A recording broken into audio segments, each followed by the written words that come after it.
Oh, lovely. All right, we're at 9:01, so we will get going with our Kōrero for Change webinar. My name's Rebecca Graham, and it's my absolute privilege to be the MC for this event. So a part of my role will be keeping us on time and introducing people. And I firstly am a parent of 4 children, and one of whom who has born with cognitive disability. So very much passionate about access and making sure that not only ourselves but our children and those who come after us have an accessible society. So big mihi to those who've supported this Kōrero for Change webinar series. Of course, Access Matters Aotearoa, but also really wish to acknowledge our funders. So that's J.R. Mackenzie Trust, and there has been also support from Whaikaha Ministry of Disabled People. So thank you for those who provided that support. And also, of course, thank you to all of those who are speaking today, and we're looking forward to everything you have to say. And a big thank you as well to People First, who have assisted with the provision of the program. They've helped with the easy read and being able to make the program accessible in that way. So we really appreciate the work done there. Before we do get into our discussions, which I'm very excited about, a couple of housekeeping rules or reminders, just to make sure that everything goes smoothly. So after each panel, the audience can participate via the Q&A pop-up box, and then you can submit your questions in there. If you do need to speak or sign in order to ask your question, raise your hand. You know, the raise hand option, or you can raise it like this if you need to, but preferably push the button to raise your hand, and then the team here will enable you to use the audio or video as you need. Captioning, we have 2 options for captioning. One is available in the webinar screen, and you can enable this by clicking in the captions at the bottom of your screen. And the other option is via a live transcript link. If you can mention in the chat, a moderator will put a link in the chat in order to do so. And when I look at my chat, there's also instructions there that are already there around live captioning. So those are our captioning options. Also, as you've noticed, and you would have clicked on, the webinar is being recorded. So we're recording it for future viewing for people who couldn't be here but were really interested in the kōrero, but also in sharing with participants afterwards. And obviously, in order to remain in the webinar, you do have to click consent to that. So just flagging that up so everybody's aware that that's what's happening. I'm pretty sure I don't need to remind everybody about being respectful and so on in the questioning. Always here for robust discussion, but of course doing so in a way that is respectful of one another is important too. So thank you for being here. I'm really looking forward to today's program. I think I've said that about 3 times, so let's get underway. As we open, I will open with the karakia, and that has been placed in the chat already for those who wish to follow along in both Te Reo Māori and Te Reo Pākehā, and I will just say it in Te Reo Māori. E noi tātou. Kia tau te rangi Māori, o te rangi e tū iho nei, o Papatūānuku e tākoto nei, o te tau e awhi nei, ki runga e a tātou, ti hei, mauri ora. Mauri ora. All right, I love karakia for the way it brings us into the space, it settles us, and it prepares our hearts and minds for the conversations that are about to come. And with that in mind, I now welcome to our virtual stage Mojo Mathers. Mojo is the Chief Executive for DPA, or Disabled Persons Assembly, and she is a former member of New Zealand Parliament. And she was the country's first deaf MP and was quite instrumental in making Parliament shift some of their practices. I remember the pushback, Mojo, and was delighted to see that you held firm.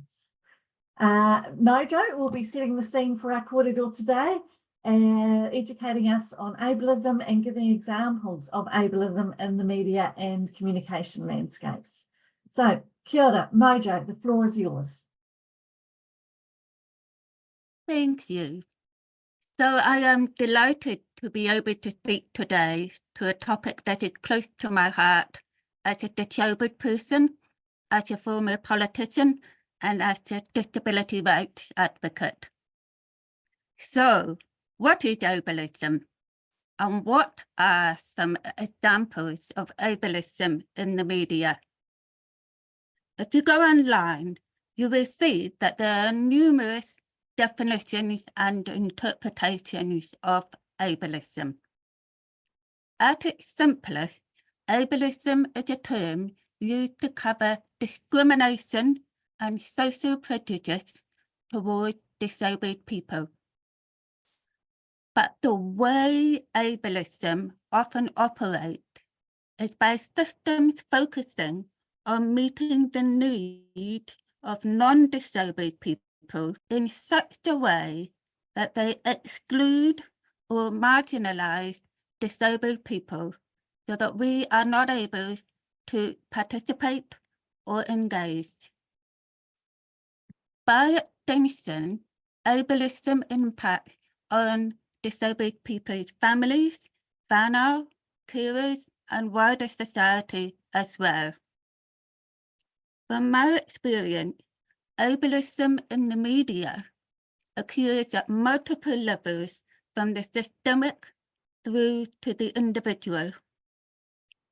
A simple example of systemic ableism is when closed captions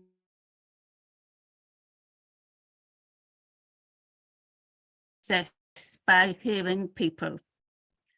And I would like to share a little personal story from back in 2011 when I was standing as a candidate for Parliament. A week before election day, I had my first ever television interview. The story was to highlight that I was poised to become New Zealand's first deaf member of Parliament.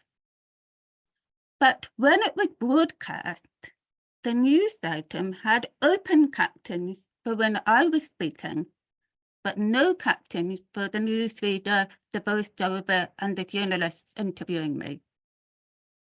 Clearly, what had happened was that producers were worried that my speech was not clear enough for hearing viewers to follow me. So they provided the open caption for the hearing people watching. But because the open captions were not extended to cover the voiceovers, deaf viewers were excluded from accessing the context of the story, despite the fact that this particular news item was all about a deaf person. So ableism in the media is also about what language is used to describe disabled people. Describing disabled people as wheelchair-bound or bed-bound is unfortunately all too common. News item that reinforces existing stereotypes of disabled people. You will all be familiar with cliches such as falling on deaf ears or turning a blind eye being used. Here is a headline from just yesterday, the 9th of April, that was in the media.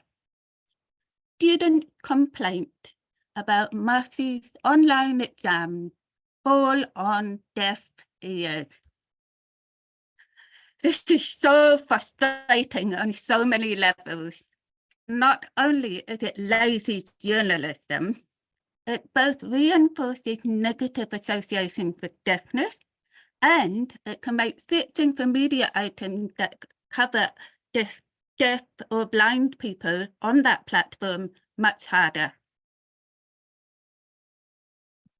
Ableism also occurs on the individual level, such as when a journalist is unwilling to adapt the interviewing approach to meet the needs of a disabled person, and maybe decide to go and interview someone else on that topic who isn't disabled. And this was a challenge that I faced many times in Parliament if I wanted to speak on a topic that was not disability related. These journalists were not really interested in interviewing a deaf person and going that extra step. My final point is all media, from traditional platforms such as radio and television through to online and social media platforms, have a vital role to play, either in reinforcing ableism or in counteracting its impact on us, both by how accessible media choose to make their platforms to disabled audiences, and by how they choose to cover and portray disabled people in their media stories. I am looking forward to hearing from the other speakers who will be covering this topic as well today, and I will now hand back to our wonderful MC, Rebecca. Thank you, Mojo. Thank you very much. Just to note that the Q&A will be happening around 9:30, sort of after the speakers and panel for this first section. You're welcome to put any questions in the Q&A, but we won't be addressing them until that time. Katua? Lovely. Next speaker is Neil Jarvis. Neil is a senior digital accessibility consultant, and he is going to cover the European Union accessibility requirements for information and communication technologies, products and services, which is a big mouthful, but hopefully Neil makes it way more understandable for you. Neil, all yours. Kia ora, many thanks, Rebecca. Many of us believe that we need accessibility legislation to create a more level playing field for disabled Kiwis. I think most of us here probably believe that today, certainly on the panel. Our feelings, though, is that in addition to legislation and hand in hand with that, you also need a means by which organizations who are responsible for providing accessibility actually know whether they're doing it or not. And the way that that happens is through standards.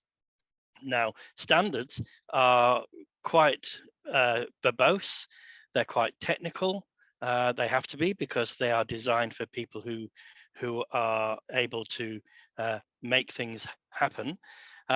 But I'm going to give you a very quick sort of helicopter view of the standard, which is known as EN 301549, and I told you it was verbose, and but really what that is a standard which enables the promotion and the provision of accessible digital products, be that in the development stage or in the procurement stage. So doesn't matter whether you are building your own or whether you're buying it in from somewhere else. These standards would cover that, and the people that and the organizations that create or acquire digital products would be responsible for meeting these regulations. Now, the exciting thing in many ways for us here in New Zealand is that this isn't just a European standard. It was formulated by people in Europe, within the EU specifically. However, it was imported lock, stock and barrel into Australia, and it is now an official Australian standard. And in Australia, it goes by the name AS-EN 301549, and the AS denotes the Australian standard. that's really good for us because it shows that one of our nearest neighbours feels that this is important enough to enshrine into their own standards array, and I think that's really, really encouraging. Now, what's so good about it? Well, it's not perfect. I will be the last person to say that it is.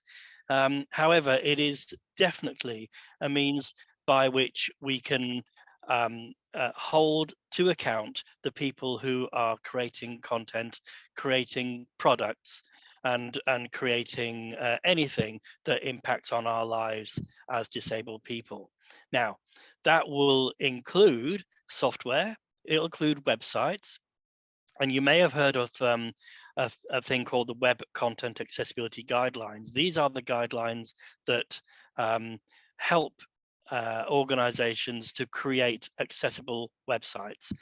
Well, the standard that we're discussing incorporates those guidelines completely, but it goes beyond those guidelines. It also includes hardware. So it includes kiosks, it includes TV sets, it includes radios, it includes basically anything that you might use to consume the content that may appear on websites or may appear on your TV. So it's far wider reaching than just the web content guidelines are. And it covers not just hardware, it covers and web content, it covers non-web content as well. So a Word file, a PDF file, anything that's basically digital is covered by this. So it's a really good and comprehensive means of providing access. It also covers things like emergency services. We all know about the emergency services that have been trialed when every Sunday, every few months, you get a trial on your phone as to whether or not the emergency mobile system is working. Well, that has to be accessible under these standards. And the standard goes into detail as to who are the beneficiaries of such a standard, and it gives a long list of disabled people who would be considered beneficiaries. But in practice, that covers all the groups of disabled people that we all know about, and we speak of regularly. But these are codified and specifically pointed to in these standards. So, as I say, it's not perfect. It's not the silver bullet, as they would say, but it is a really good guide for those who will need a guide if we have accessibility legislation. And in the context of today's discussion, it's highly relevant for media providers and people who provide the equipment that enables us to consume media, whether we're talking about the kind of captions or audio description that people know about, whether we're talking about access to a TV, which are so often difficult to access if you have a visual impairment nowadays, whether we're talking about a set-top box, one of the dongles that is used to access media content, anything like that would be covered. So that is why we feel it's highly relevant to the conversation that we're having today. Kia ora. Kia ora. Thank you, Neil. And thank you for giving such a very simple, condensed rationale for why things like standards are really useful in terms of making sure that access really does happen. Next speaker is the Honourable Melissa Lee, who is the Minister for Media and Communications. And Ms. Lee has provided a pre-recorded speech for us. So David, if you can take that away for us. Kia ora koutou katoa. Welcome everyone. As Minister for Media and Communications, I'm delighted to open today's Kōrero for Change webinar. Providing ways for all communities to access content, especially local content, is something that is very important to me.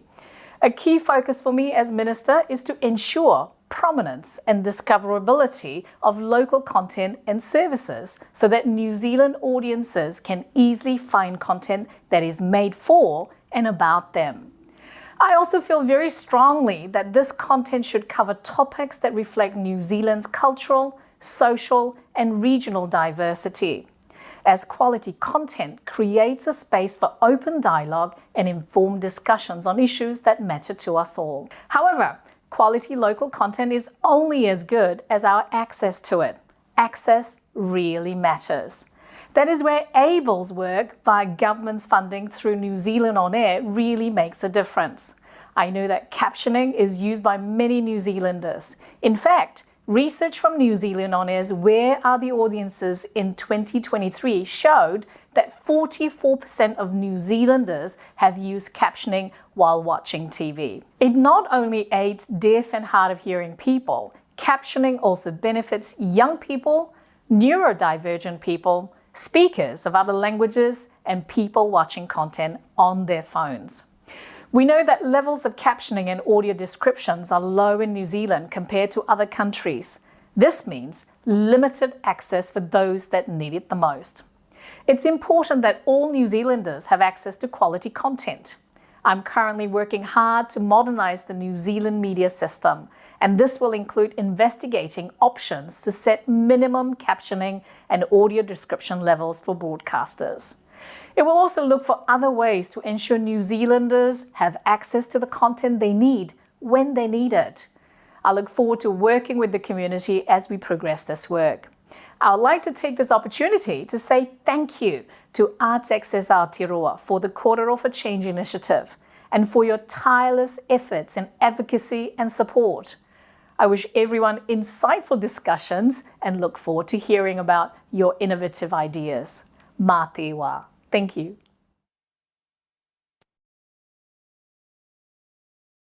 Lovely. Thank you, Minister Lee. And it is encouraging to hear such positive and encouraging words that indeed access and standards are being considered and how they can be implemented. We also look forward to conversations with Arts Access Aotearoa, who we very much enjoy their program as well. We have our first panel. Yay! So this is sort of the format to what we'll be having throughout the 2 hours, where we've got some speakers who speak short segments, and then we have a panel. This first panel is going to be mediated by Chris Ford, and we have called this panel The Deciders. Chris Ford, sorry, so excited, I'm muddling up my words. Chris Ford is Kaituho Kaupapa Haereria Rohi, that is the Regional Policy Advisor at Disabled Persons Assembly, and I will hand it over to Chris to introduce our panellists. Kia ora te Access Matters whānau. Welcome to this Deciders panel, and on today's panel we have, first up, Stacey Wood, the Chief Executive at the Broadcasting Standards Authority. Te mana whanonga ka pahau. Next we have Louis Tele, the Head of Cultural Partnerships and Newsroom Diversity at NZME. Welcome, kia ora. And then we have Dr. Fairuz Sabi, Research Advisor at New Zealand On Air. Kia ora to all three of you. And kia ora, and hopefully we do have, and Fairuz, could you come just test your audio there? Thank you. Thank you. That's great. We've got all three of you. Thank you. Now, in terms of today's question that the panelists will be discussing, what is the role of media and communication in the process of inclusion? And each of our panelists will have 3 minutes each to answer the question that's been given. So to kick us off, we'll have Stacey Wood. And Stacey, kia ora. Kia ora, Chris. Thank you. And what a big question to answer in 3 minutes. So I'm going to focus on the role of the BSA specifically in the process of inclusion and belonging, because that's our area of expertise. I think it's really timely to be having this conversation at the moment with the challenges that our media are facing and the risks that we all face when journalism is in trouble. So that's important context for this conversation, I think. And we're looking forward to the Minister's work to modernise the media regulation system. I think there's opportunities in that process to consider options that would improve accessibility and inclusiveness. So very, very quickly, the BSA's role is to issue decisions on complaints that are made under the Broadcasting Act to determine whether there has been a breach of broadcasting standards. And the authority's fundamental focus is on freedom of expression. And this intrinsically supports everyone having a voice and having the chance to have their stories told. Broadcasting standards help to protect against harms like the reinforcement of negative stereotypes. They promote the rights and dignity of people with disabilities. Discrimination and denigration standards specifically includes the disabled as a recognised group whose rights are protected, and that's reflected in the Bill of Rights Act. And our other standards like accuracy and fairness also offer protection. But it's really important to note that there's a high threshold for the authority to decide that there's been a breach of those standards. They're not the good taste police. Freedom of expression is a human right, and so the authority will only place limits on that where the actual or potential harm caused is deemed sufficient to justify that limit. So the right to freely express and receive the information that you choose includes the right for people to impart and receive information that we might disagree with or find distasteful or which doesn't align with our values. And rather than ban those things from the public airwaves, what's often more effective is education and giving prominence to media that gives positive messages or normalises disability. The question is, how do we support that to happen in a way that protects freedom of expression, but also discourages ableism and other forms of discrimination? And the authority's job is to reflect the community's standards, not to set its own standards. So we do regular research and engagement with all of our communities to make sure that we've got a good foundation of evidence for what those standards are. And they do change over time. We do a survey every 3 years or so about what language people find offensive in broadcasting. And it used to be that blasphemy and your more traditional swears like the F word ranked highly on the list, but over time we've seen a softening towards that sort of language, but less tolerance of language like slurs based on people's race or disability or sexuality. And so derogatory terms towards the disabled are now quite highly ranked on our list of language that may offend, and you can find that research on our website. So other examples of how we support inclusivity more generally, we do issue guidance about complaints that are unlikely to succeed. So the authority has issued guidance, for instance, that simply depicting the rainbow community is not offensive. Use of te reo is not a breach of standards, that sort of thing. I've had an alert that my 3 minutes is now up, so I'm going to very inelegantly wrap it up, but I'm happy to take questions, of course, and I look forward to hearing from everyone else. Thank you very much, Stacey, for that kōrero. And we'll pass over to Lois Ture, Head of Production from New Zealand Music and Entertainment. Kia ora. Kia ora koutou. Thank you for inviting me today. My remit at NZME as the Head of Cultural Partnerships and New Zealand Diversity is across all aspects of diversity, including LGBT, disabled, Māori, Pacifica, ethnic. So I've been privileged enough actually for the last couple of years to lead an initiative funded by the NZOA on a journalism cadetship program.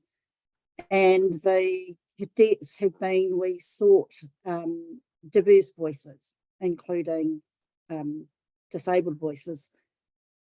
We have learned so much. We've got a young man on our program at the moment, I think he might be online listening, who is Tongan, Palangi, and he has cerebral palsy and is non-verbal.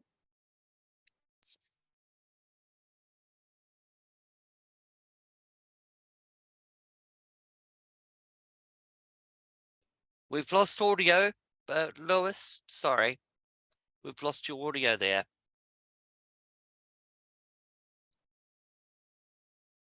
No. Don't know what's happened there.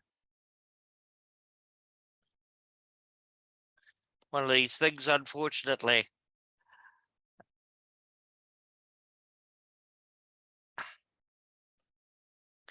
We can probably come back to you, Lois, and we'll just move on to Vailo's Sami.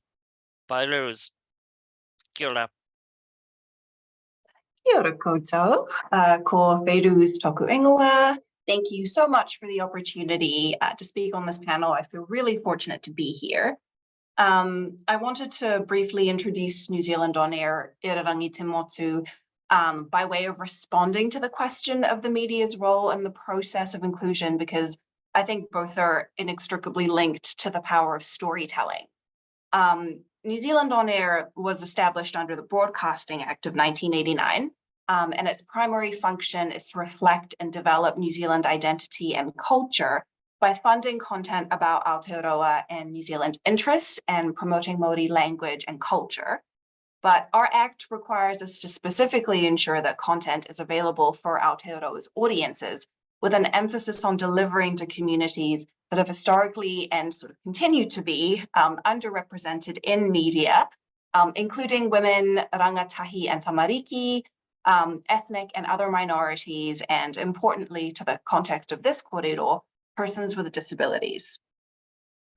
Achieving this goal for us means investing in local content that is diverse and uplifting, brave in scope, informative, and sometimes confronting, but above all, socially valuable.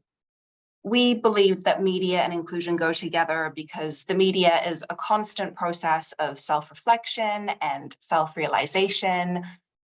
It's how we affect change, challenge systemic injustice, develop empathy, express our emotions, and create a historical record of our nationhood.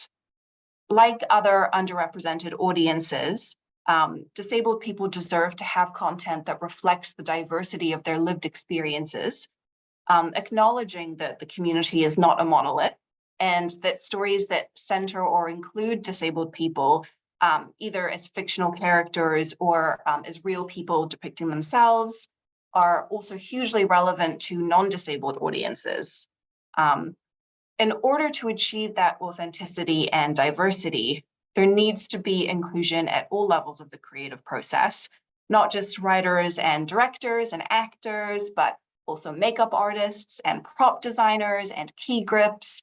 And to facilitate that, the structural barriers that unfairly hinder people with disabilities in society need to be identified and challenged. Some of those barriers exist at the level of engaging with funding bodies and government agencies. And to that end, I'm here in the spirit of learning and communication so that we can add to the growing list of internal and external initiatives aimed at making Irarangi Te Motu an even more inclusive organization. Kia ora. Thank you, Fairuz. Lois, our panelist, is currently just signing out momentarily, and we'll come back, and hopefully that should resolve the issues they're having with their internet connection with their sound. Anyway, we'll just begin the discussion and the Q&A in terms of our question today, which is just to remind everybody, what is the role of media and communication in the process of inclusion? And basically, if people want to contribute to this kōrero, to the ask a question of our panelists, please put it in the chat. Now, we have a first question, and it's directed to Stacey from Victoria. Stacey, do you receive many broadcasting complaints from our disabled community? Is there any work underway to increase accessibility, to raise complaints for our community in terms of the availability of, for example, Easy Read? So Stacey, are you able to answer that? Kia ora, Chris. Yes, I'll do my best. We don't track statistics about our complainants. It's not information that we need to collect to do our job, and so we need to be careful about what information we're asking people to provide. But it's really important to us that our complaint system is accessible, and the formal complaints to us do need to be in writing, but beyond that, there's very little formality requirement around how they can be submitted to us. And we do have an open phone line and email inbox for people to contact us. Often if people are having trouble making a complaint, we will assist them to either put them in touch with a service that can help them or to provide other ways to get that to us. So we make it as easy as possible. We don't require people to give us information about themselves that they don't want us to. But we do have complaints that if they're not from the disabled community, they're clearly complaining on behalf or about issues that are affecting disabled communities. So there's a range of decisions that we've had in recent years, including mocking of people who are neurodivergent or struggling to think of other examples. But anyway, you can find all of our decisions on our website, which I believe complies with accessibility standards. But I'm always keen to hear how we can do better. So it's a genuine invitation to people to connect with us if you think there's ways that we can make our system more accessible to people. Sure. Okay, that's great. Now there's another question that's just come in, and it's also to you, Stacey, and it's about closed captions on live broadcasts. For example, news and sports events can sometimes be inaccurate. Broadcasters have no direct control over these live captions as they are provided by a third party.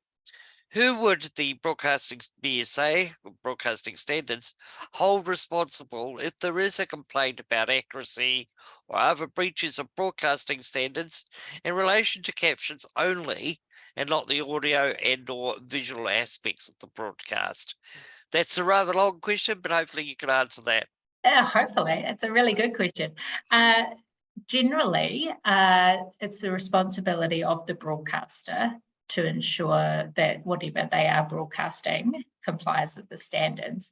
Now, I don't know off the top of my head if there are specific exceptions in law for automatically generated captions, but to my knowledge, if a broadcaster allows content to be broadcast on their channel, then they're responsible for making sure it complies with standards. I would note, though, that the accuracy standard applies only to material inaccuracies, and so technical inaccuracies are unlikely to breach the standards if the wording is simply not quite right.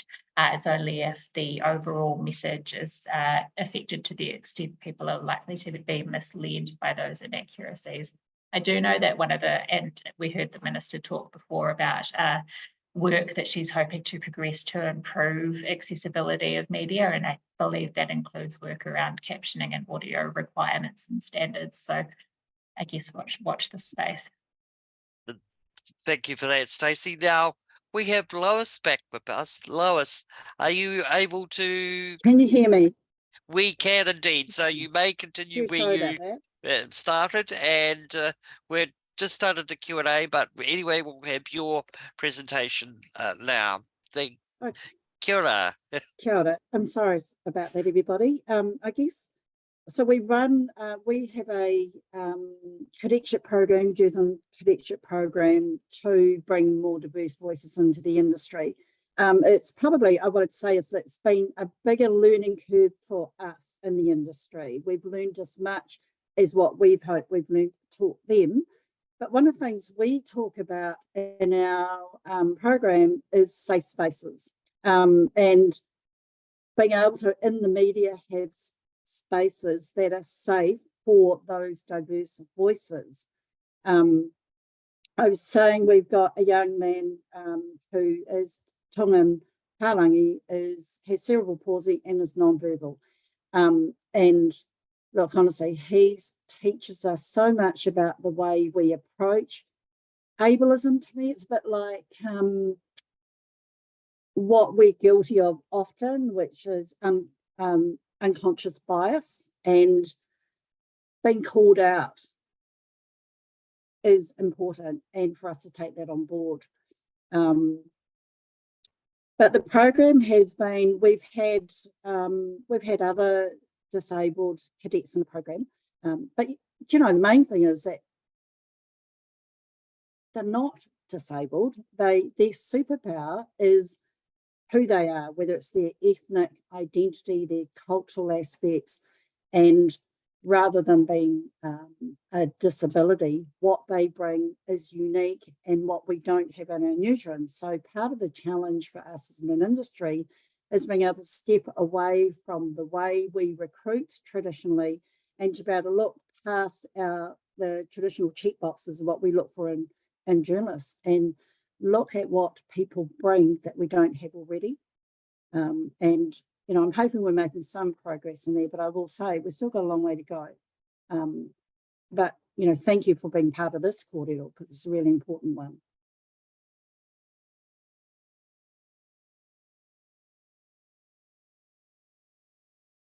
Now I think I've lost audio. No, Oh, there we go. I momentarily forgot to unmute myself. Thank you for that presentation, Lois. Now we'll just complete the Q&A, and there's a question, and I assume it's to all of the panelists from Adriana, and we have to answer 2 minutes to answer this. Do all media boards have a person with disabilities on their boards? Disabled people represented on the boards? So that would be a question that is directed to all three of you. What, to your understanding, is from your own organisational perspectives? To my knowledge, we do not have a board member with disabilities. The BSA is a small board of 4 people. We do have representation. 3 of our 4 board members are women. We have representation from Māori and Pacifica communities, and even the media community. But we do not, to my knowledge, have representation from disabled people. Does anyone else very quickly want to answer that question? I don't believe so. Okay. I need a quick Google to double check. Okay. I don't believe we do. Yes, similarly to the BSA, we have quite a bit of ethnic and sort of ethnic diversity and gender parity on our board, but no persons with disabilities as far as we know. But we are ramping up our external stakeholder consultations with people from the disabled community around our internal policies. And we are in the process of putting together an equity and inclusion and representation policy that is going to guide our strategies and help us be more accessible in the future. That's great. Well, thank you very much. I'm going to thank you to Stacey Wood, Taurusami, and Lois Tule. And we're now going to I'm going to hand back to our MC, Rebecca. Rebecca, take it away. Thanks, Chris. And thank you to our panelists. We really appreciate you coming on and answering our questions as they get thrown at you. We are going to move to our next panel, which is The Thinkers. We've titled it The Thinkers, and the mediator for this panel is Claire Freeman. Claire is a social media influencer and a clinical health scientist, and she will be introducing our panelists for The Thinkers. Claire, all yours. Kia ora, everybody. Okay, look, well, I'm going to just quickly go through who's on the panel of The Thinkers. We've got, and once I've mentioned everybody's name, the people involved will have 3 minutes to talk about themselves. So we've got Peter Thompson, who's the Associate Professor in Media and Communication at Te Herenga Waka, Victoria University of Wellington. We've got Bridget Connor, the Associate Professor and Program Director of Communication Studies at Waipapa Taumata Rau, and that's University of Auckland. We've got Dr. Yuki Watanabe, lecturer in media, film and communication at the University of Otago, and Dr. Zita Joyce, who's the head of department media and communication at University of Canterbury. And in terms of my role, obviously I'm the mediator. I also have the lived experience of disability.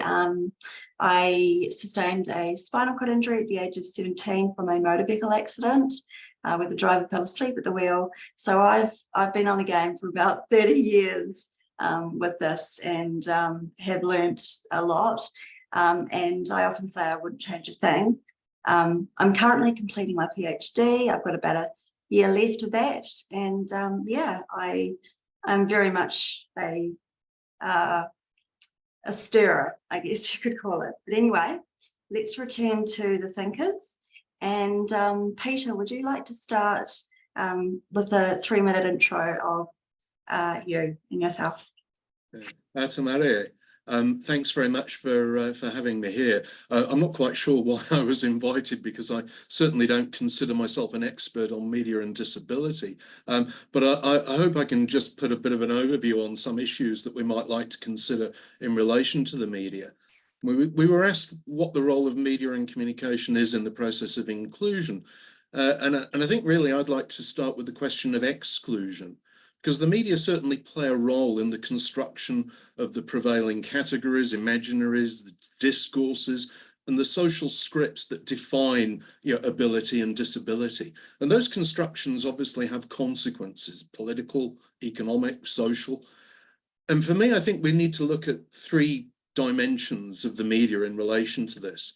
I mean, a lot of the academic research has focused, perhaps understandably, on issues of content and the textual forms in which disability is represented or misrepresented. But I think we also need to look at questions of production. And I think Fairuz spoke very eloquently on that. Questions about the medium, the genre, the editing, the casting, and of course the questions about reception. And that includes accessibility issues such as subtitling or audio description, and wider questions about who the audiences are. I think sometimes good intentions by media producers who are trying to be inclusive don't always have the intended result. There's a very interesting book edited by Elizabeth Elsesser and her colleagues called Media Disability. And they point to examples where disability has been portrayed in general programming, kind of tick, okay, there's a disabled person. But in some cases, this might actually inadvertently, perhaps, reinforce ableist norms and categories. I mean, they cite the Artie Adams character in Glee, which was played by an able-bodied actor, Kevin McHale. And in fact, he had aspirations to be, normal and take part in dances like everybody else, which kind of reinforced the idea that he was being excluded. And maybe there are more positive examples. I mean, R.G. Mitter's portrayal of Walter White Jr. in Breaking Bad. I mean, he did have cerebral palsy, but it's not the issue. He's visible because he's a character. It was, his disability was naturalized within the wider narrative. Yeah, so maybe that was more positive. There's another issue here about representations of disability in mainstream programming. Something I used to listen to many years ago was BBC Radio 4, and they had a program called Does He Take Sugar, which was a long-running program on issues about disability. Got dropped in 1998, and there was quite a fuss about it. But as Brian Sweeney's pointed out, BBC Radio 4 actually started taking on some issues about disability in general programming, including having disabled presenters. And he argued that maybe that was actually a better approach. Rather than having a niche program for people who were interested in those issues, this made disability accessible to a wider audience. And the other example I think I'd just like to point to, actually co-directed by one of my colleagues, Paul Wolfram, with Steph Miller, was a recent short doco called Only Fucks Pat Me on the Head, which is about the everyday life and experiences of John Little and narrated autobiographically. And I thought that was a fantastic documentary, but I did wonder who gets to see that unless you're actually actively going to, to look for disability content, or you happen to be interested in niche cinema screenings. Things like that need to be on television. They need to be much more widely accessible, in my view. Anyway, I'm sure my 3 minutes is up, so thank you very much. I'll hand over to everybody else. Kia kite. Great, that was really interesting. Thanks, Peter. Can I also, sorry, I just need to clarify. These 3 minutes really, I guess, is about talking about the role of media and communications for the process of inclusion, not so much about, I guess, yourselves, even though that's very interesting. And also just a quick heads up too. One thing that we've talked about before within the disability community is that we do prefer the term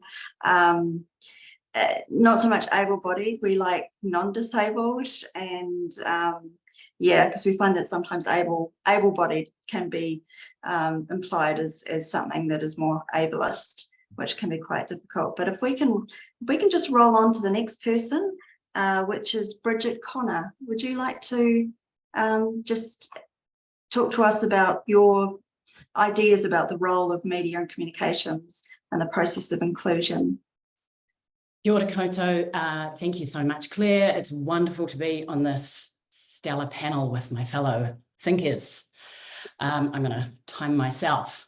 So the role of media and communication is, I think we all would agree, totally central and critical to the process of inclusion and belonging of people with disabilities. But I also think we all know, we've talked already, that this morning, media and communications industries in general are not inclusive or accessible. And that's not to say there's not excellent work happening in these industries to change this. I think many people speaking at this webinar and in the webinar today are doing exactly this kind of transformational work. That's why we're all here.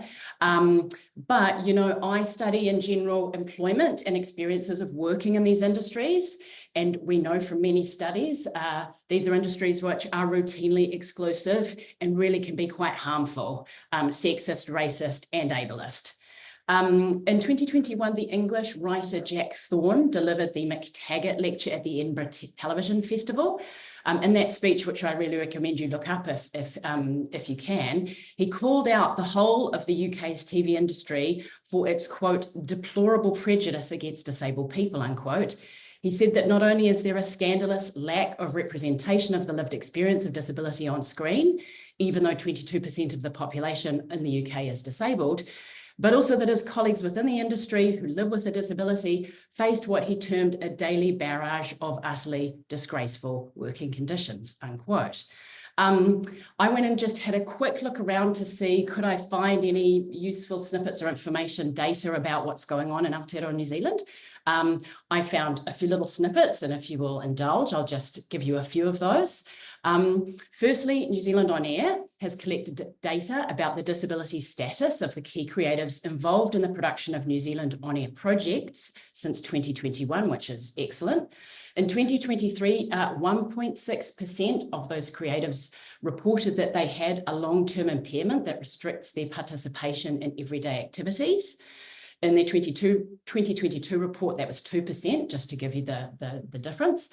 They note in the report that this is compared to the 24% of the New Zealand population who identified as disabled in the New Zealand census.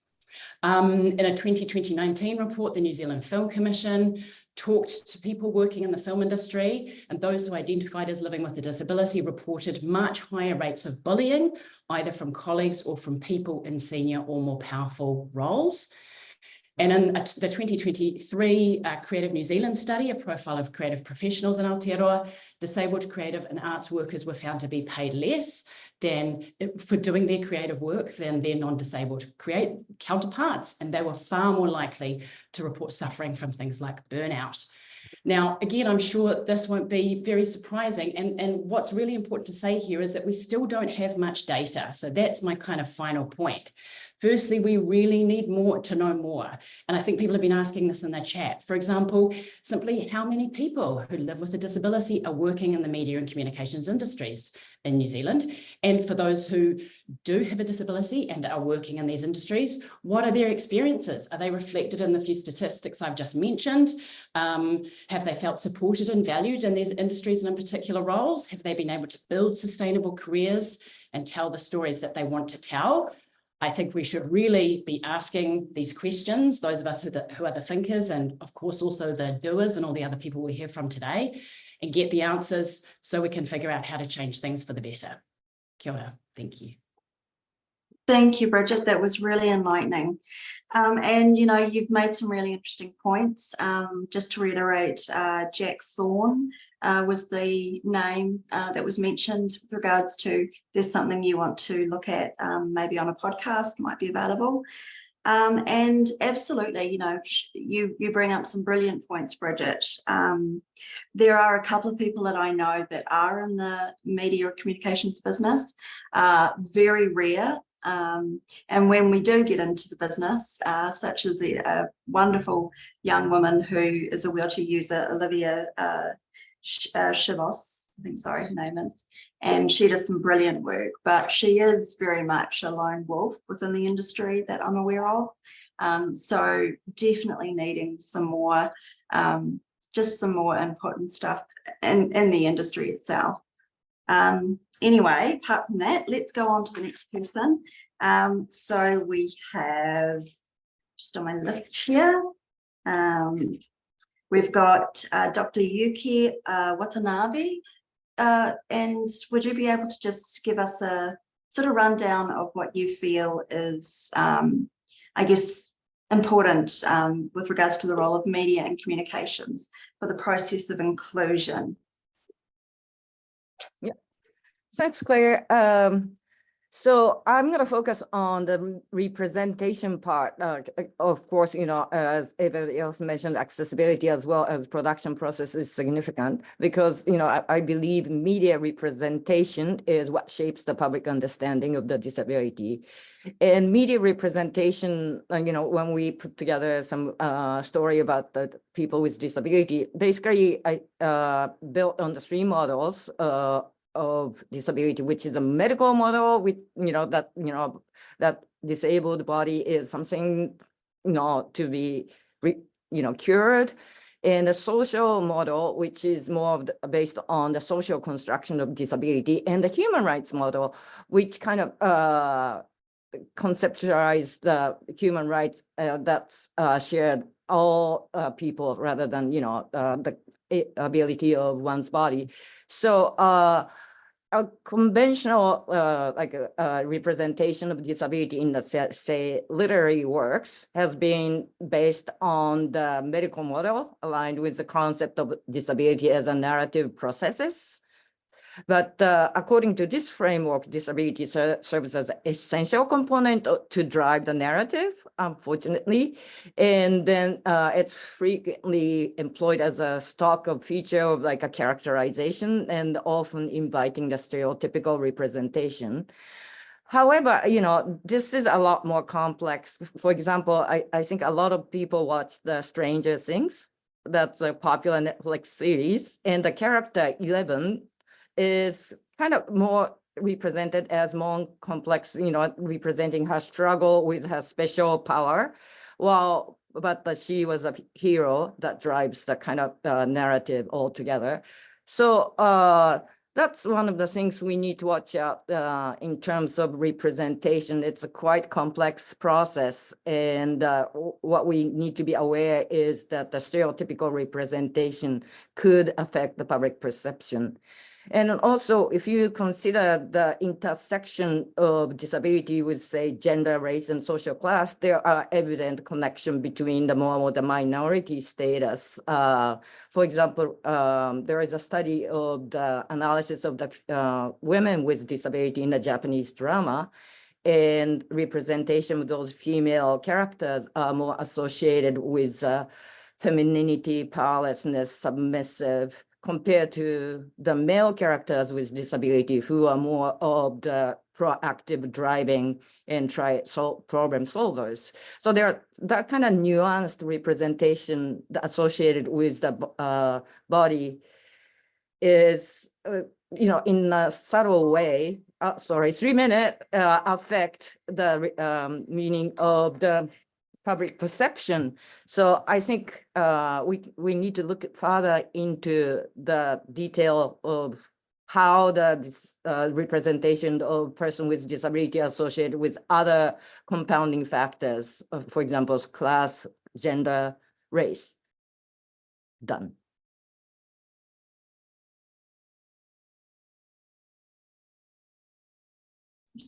Sorry, I've muted myself. My dogs are barking.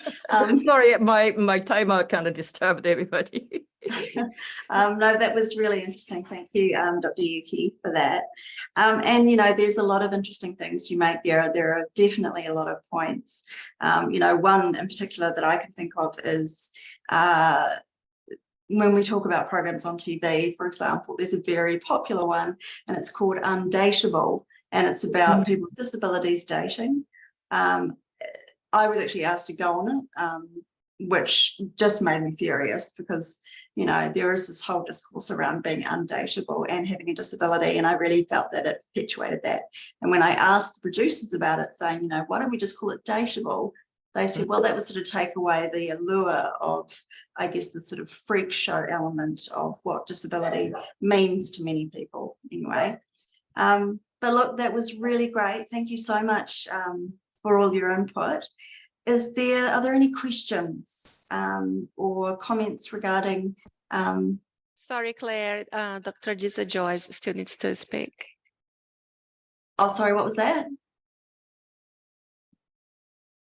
Yeah. Oh, If we could have Dr. Zita Joyce. I'm so sorry, Dr. Zita Joyce. Gosh, I can't believe I just forgot that. Yeah, please let us know what your thoughts are. Kia ora. That's fine. There's a lot to navigate in this kind of environment.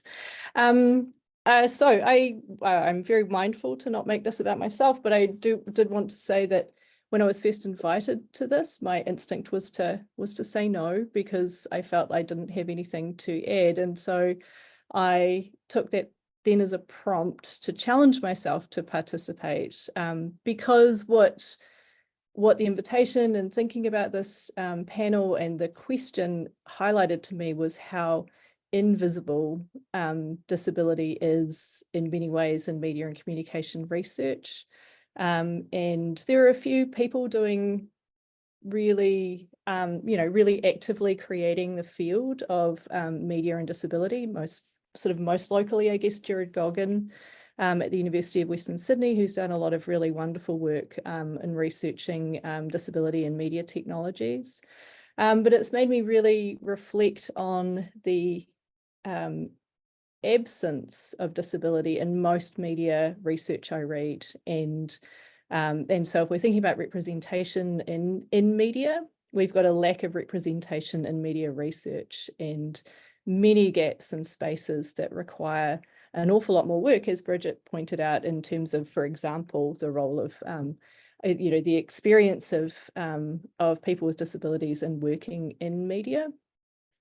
So I had a couple of additional thoughts beyond representation, and I guess related to representation, which is the work on the relationship of disabled people with media technologies and the ways in which technologies can create what Goggin kind of refers to as kind of spaces of inclusion and a benefit, but also spaces of exclusion and oppression. When we use technologies badly, when closed captioning is, AI generated and other things. I look at the captions on my recorded lectures and they're terrible. There's no way in which those automatically generated captions make my lectures more accessible for students. But also as space for storytelling. I was just looking through the attendees list and I see Jess Bryan in that list. So if this is my student, Jess Bryan, she creates a podcast called That's So Chronic, which has been fundamental for my understanding of the experience of people living with chronic illness and forms of disability that come from chronic illness. And it's those spaces of storytelling that disabled people are able to use in order to express lived experience for those of us who don't currently have the lived experience and don't share that. So that's, I guess, something that I appreciate the challenge to think about in my teaching and my research, and also to value, sorry, my timer, to value the storytelling and the sharing of experience by people. So yeah, thank you. That's wonderful. Hey, look, thank you so much, Dr. Zita Joyce, about those also very enlightening comments that you've just made. So we don't have much time left, but were there any questions from anyone with regards to my amazing speakers? Any questions regarding the communication issues that we have at the moment? I've certainly. Hi, Claire. I can read out some questions if you like. So we've had one, university is difficult for some disabled people to get into, let alone graduate, because of difficulties and discrimination they face in high school. What pathways would you recommend for someone wanting to get into the media and comms industry? Personally, I think it's, a lot of it is to do with the support that is offered. We really need to get in at sort of base level, particularly with regards to being at high school and getting that validation and that support through the schools that also encourages our younger youth to think about, how that might impact them, their life as well as other people's lives. So to be encouraged from an early stage would be brilliant, and then just allowing that tenacity, that natural tenacity of being in the media to come forth and to grow and be valued once you have a position within the media would be ideal, I guess. I think also that access to education is human right. And if we take the human right approach to the disability, I mean, everybody deserves it. And I think most of the university offer a very comprehensive service to the students. And it's unfortunate that, high school, secondary school may not have that kind of support. But we consider it as a participation, representation, and then developing the pathway to the media industry is beneficial to everybody, because we get interesting, unique perspective which are not so visible, and a lot of people are talking about, especially Zita was mentioned, lack of representation in the research space. So that's another pathway we really need to emphasize. And then, maybe the initial experience with the support service may not be satisfactory, then we would like to hear about it. That's helpful, because that's gonna make us provide better service. So I would say just please try. Absolutely, because we want to be supportive. Right. Yep, that's a really great point too. Sorry, Dr. Zita Jones, you got. I was just universities have lots of policies and they have accessibility services and so on, but also can be hopeless. I've had a student who used a wheelchair, who was in my Comms 101 class, who in a year in which we were scheduled in a lecture theatre that was not at all accessible. And I know that it was mortifying for her. It was complicated. It was, she ended up repeating the course the second year, and I'm not sure, she was very clearly physically excluded by the space in the university, and we can do so much better. And I don't think we're there yet, because I don't have many students with more kind of complex experiences of life in my classes. And I had not thought about the implications of high school. Thank you for giving me more to think about in terms of how we reach out to our students. That's a great point, Dr. Zita Jones. Now I'll just have to round this up and finish it, but absolutely. And unfortunately, even for myself, I'm doing a PhD. I've had my master's through Otago, and I've been through a lot of the universities, and I have struggled personally. And I know that a lot of disabled people do struggle. So that is something that we need to look at too, because it can be off-putting, and we need to encourage and support people, because you're absolutely right. Disabled people have such an incredible role. We have adaptability skills. We have so many more skills that, you know, aren't realised, that can really, I think, create a better humanity. So I'm going to end on that, unless we've got any other questions or anything. I think we are due to for the next stage. Thank you, Claire. Thank you to our panelists.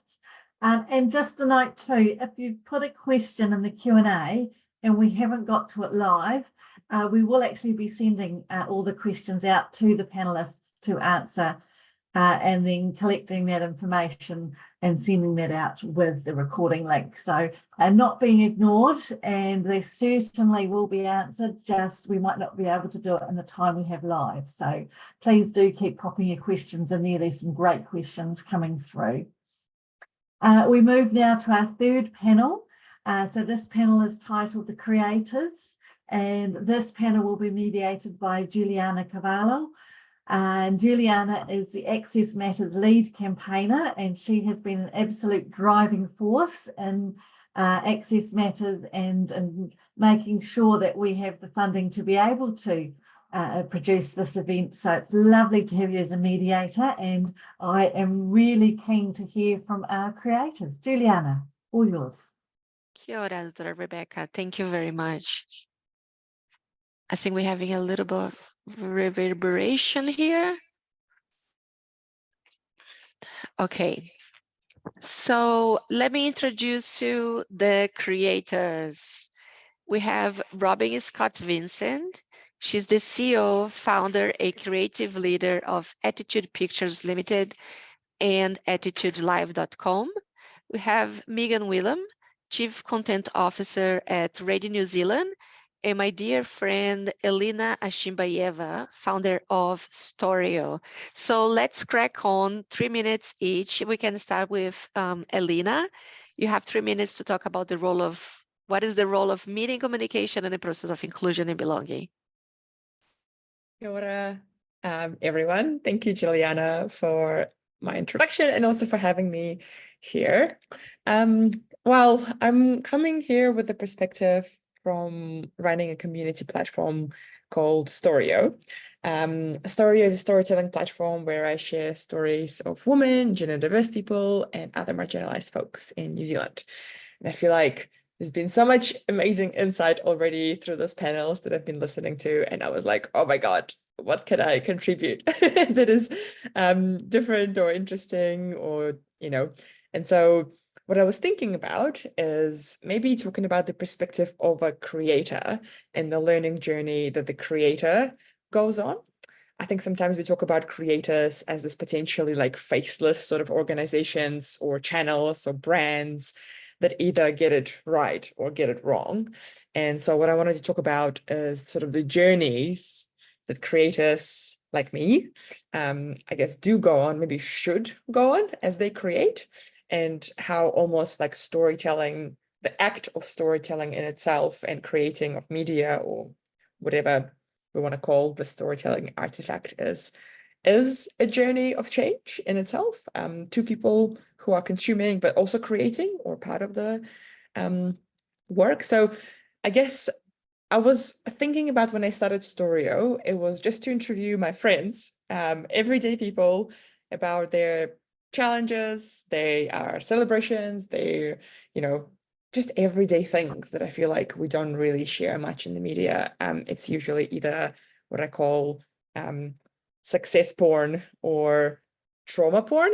It's either, oh my God, this person is struggling so much, let's talk about their struggles, or it's, oh my God, this person made it in whatever sense, and let's talk about that. And I felt like everyday stories in between are just as important. And so as I was doing the sharing, and I've interviewed now around like 200 plus people, it was very much my personal learning and my personal journey to almost unravel some of those things inside of me that I was hoping that people who might consume will also do.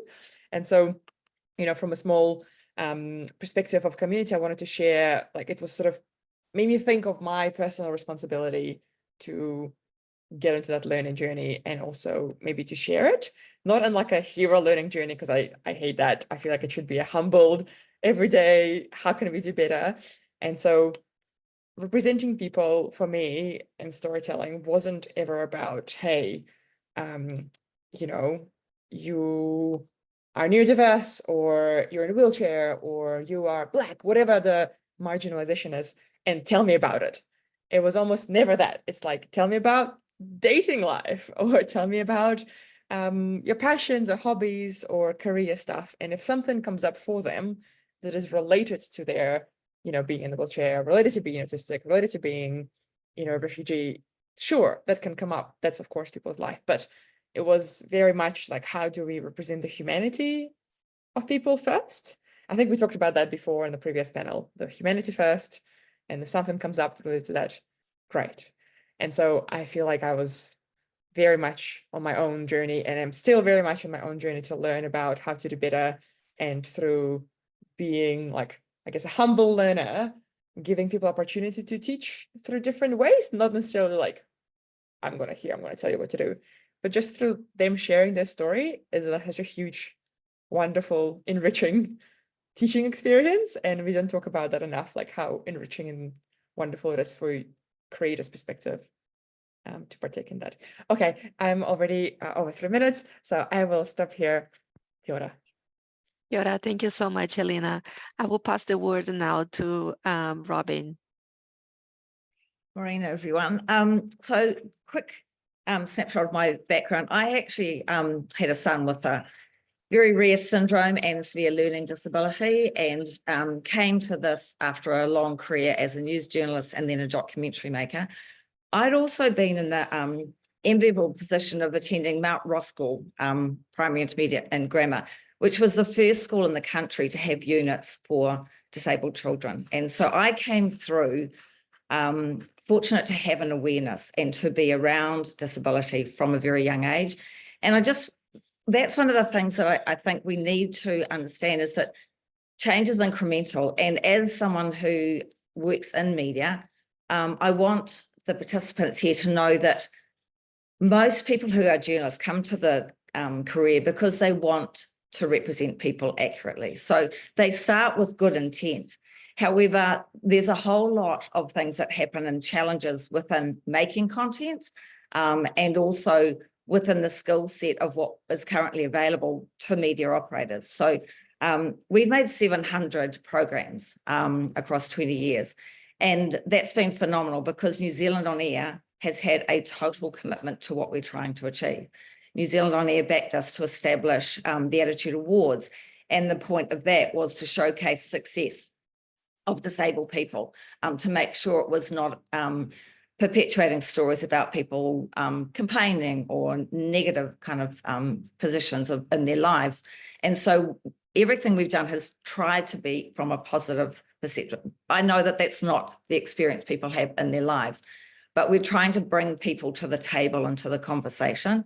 And so where there is the ability for the community to come on board and not look at how they can lodge complaints, but more about how there can be a participation and a sharing of knowledge, that's what's needed. So we have also, across the years, trained, I actually added up and I lost count, but there's at least 18 people we have brought into our organisation who did not have skill sets to work in media. You know, they did not have the skill set. And going back 15, 20 years, we were able to get support from different government agencies to activate that. That funding's not there now. And NZME picked up the young man they talked about who is nonverbal. We brought him in initially. Olivia Shabazz came to us initially. There are a number of others who are working in that space now who we were able, with goodwill and with partnerships, to support to get into media. We lecture every year at the broadcasting school and they need support. Accessibility was a problem there.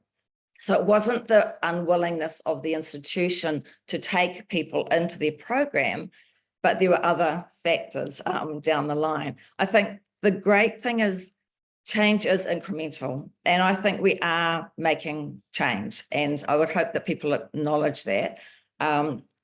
There were comments made about live captioning, things like that. The technology is not quite there yet. And so to be able to have something transcribing perfectly what we say at pace is only just coming in the last 5 years. We developed a platform 15 years ago now and aim to have the highest level of accessibility features available. Now we're a little company, but an angel investor put up hundreds of thousands of dollars to invest in that, and that was for something tiny. So to expect a lot of operators to have that technology is slightly unrealistic. It's expensive, and as the development happens, it's getting cheaper. And I think that is definitely coming with captioning. But even someone mentioned the accuracy of that's a real problem. And so that's another challenge. Availability of the education, I think, is key. So that is where everything will change. And if we could see more conversations around training disabled people in media, that's where we'll get the biggest change, because it's the old mantra about nothing about us without us. You will always have well-meaning non-disabled journalists making mistakes, but having the best intent to do something. We lectured round, all of NZME very generously agreed, and so did TVNZ, for us to go on, and there was disabled representation, to talk to journalists throughout New Zealand about some of the fundamentals. And they just didn't know. There was no, it wasn't an unwillingness to participate. But again, newsrooms are busy. Newsrooms have skeleton staff now. There's no one to supervise in the way that there once was. And that's actually more challenging now than ever. So what I would hope is that when I look at what's happening is that we do understand there is a willingness. Media, of all people, want to see representation of voices. The funding agencies want to see that, but it will take time.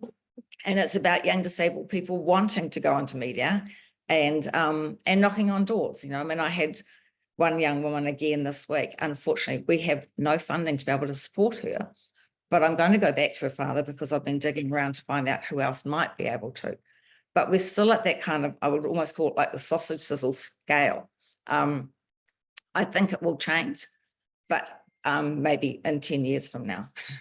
Thanks, Robin. Yeah, no, I acknowledge and I think we all understand the complexity, you know, but we have to have that clear vision of where we want to get as a society, and the technology will follow.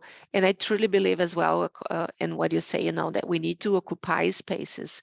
Real change will happen when people with disabilities occupy all these spaces. And then the uncomfort or the lack of knowledge, you know, will go away, because assumptions, bias, they just happen because historical segregation has been putting people, you know, away and apart and excluded. Megan, I will pass to you now. You have 3 minutes. Thank you. Kia ora, thank you very much, and thank you for this kōrero. It's been really interesting and insightful. I'm probably just going to repeat everything Elena and Robin have just said, but I thought I might come at a slightly different tack, which is I had a really lovely document that's got all the nice things we're doing, and I'm just going to throw that completely out the window. We, as Robin's alluded to, and a number of people have mentioned, the media is facing kind of 2 quite big crises at the moment. One is funding, and you know, obviously the news this week is pretty indicative of that funding crisis and where the money to tell stories is coming from. The other is trust, and people's trust in the media generally. News media specifically, but media generally. And there's been quite a lot of research done in the last several years looking at that trusted relationship. And one of the things we are currently not very good at as an industry is representation. People trust people who look like them, who sound like them, who come from the same background as them, who talk like them, who have similar accents to them, who have the same shared lived experiences. And media has kind of gone through a process where you had to go to university to become a journalist. and you had to go to broadcasting school, or you had to work through a set of qualifications to become a journalist. And as has been pretty highlighted in the Q&A, universities aren't always that accessible, both from an accessibility point of view, a financial point of view, a class point of view, a time point of view, all those sorts of things. And initiatives like Lois talked about, like Te Rito, are so important for breaking that, because actually if we are only taking the people who come out of broadcasting school and out of the AUT journalism school, they are brilliant, they turn out great journalists, but we're not going to have that kind of representation that means that audiences see themselves in us. And the other bit also, I think Robin really well alluded to, that not about us without us thing. And this is has been quite a big change that RNZ has been on in the last probably 10 years, which is we for a long time controlled the narrative. We were the journalists, we wrote the news stories, and we put the bulletins out, and we said what was important.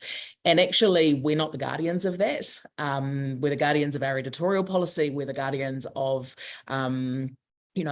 making sure that the transmitters stay standing and the voices can get out, but actually we shouldn't be the ones telling the stories all the time. And so we've moved quite a lot of our funding into not nearly as much as I would like, and not nearly as much as would be wonderful, but moved funding into partnering with producers like Robin and others to try and tell stories, so that it's not those journalists and not those producers who don't have that experience trying to do a really well-meaning thing but not always getting it right. And yeah, it's a slow process. Change is incremental, change is really hard, but I think as an industry it's something we have to look really closely at, is how we are representing our audiences in all aspects of diversity. The only other thing I wanted to touch on, we heard from the Minister at the beginning, RNZ, ultimately we are governed by our charter, which is the legislation under which we're running, and I'm aware I've gone over time, so I'm going to be very quick. Our charter says nothing about accessibility. It is a thing that has come up, and the charter was reviewed in 2022. The Select Committee recommended that accessibility be included. That didn't happen because of the government's focus on the merger with TVNZ, which ultimately didn't happen. Accessibility was included in that work. Our charter will likely be up for review at some point in this government's term, and that is something that certainly we're really mindful of and we would like to see included. So if and when it comes up, that is something that I think everyone on this call can submit to, if that's a thing that's possible. So yeah, there we go. Kia ora, Very Megan. speedy. Yeah, we will make sure then that we get this information out there and get as many submissions as possible. Thank you so much. So we have a question here.